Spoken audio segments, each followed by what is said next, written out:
सुग्रीव और हनुमान जी सहित सभी वानर सेना ने प्रभु श्री राम का साथ दिया, पर प्रभु श्री राम को लंका पहुंचने के लिए समुद्र को लांघना था।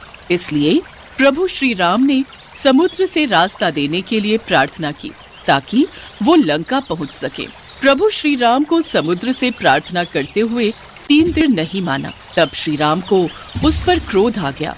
बिना भय के प्रीति नहीं होती। लक्ष्मण, मेरा धनुष लाओ ताकि मैं अग्नि बाण से इस अहंकारी समुद्र को सुखा दूं। क्योंकि जिस प्रकार माया में फंसे व्यक्ति को ज्ञान की बात सुनाना, अत्यंत लोभी से वैराग्य और क्रोधी से शांति की बातें करना फलदायी नहीं होता, उसी तरह इसके आगे भी प्रार्थना करना व्यर्थ है। जी भैया।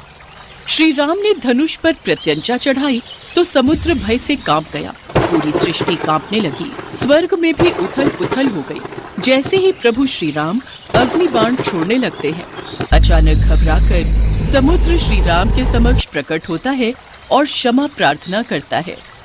त्राहिमाम, त्राहिमाम, रुकिए प्रभु, रुकिए, मुझे क्षमा कीजिए, मुझे क्षमा कीजिए। प्रभु, 5 तत्वों का जड़ स्वभाव आपने ही बनाया है। जल यदि अपनी मर्यादा छोड़ देगा तो उसका महत्व भी समाप्त हो जाएगा। सबको मर्यादा भी आपने ही दी है। आप तो मर्यादा पुरुषोत्तम राम है। मैं तो आपके बताए हुए रास्ते पर ही चल रहा था। अब यह आपके हाथ में है कि आप मुझ पर कृपा करें या फिर मुझे दंड दें। हे रघुवर, आप जैसा कहेंगे मैं वैसा ही करूंगा। आपको बाढ़ चलाने की भी कोई आवश्यकता नहीं है। मैं तो आपकी इच्छा मात्र से ही सूख जाऊंगा और आपको रास्ता दे दूंगा। मैं वो भी करने को तैयार हूं, पर उसमें मेरी मर्यादा भंग होगी।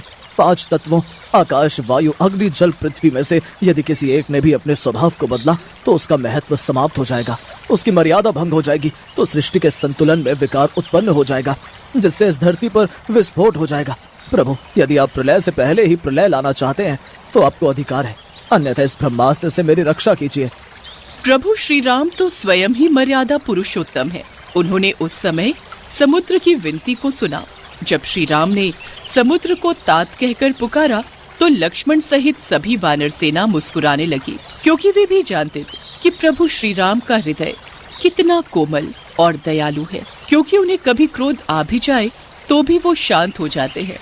प्रभु श्री राम समुद्र की इस विनम्र विनती से प्रसन्न हो गए और समुद्र पार करने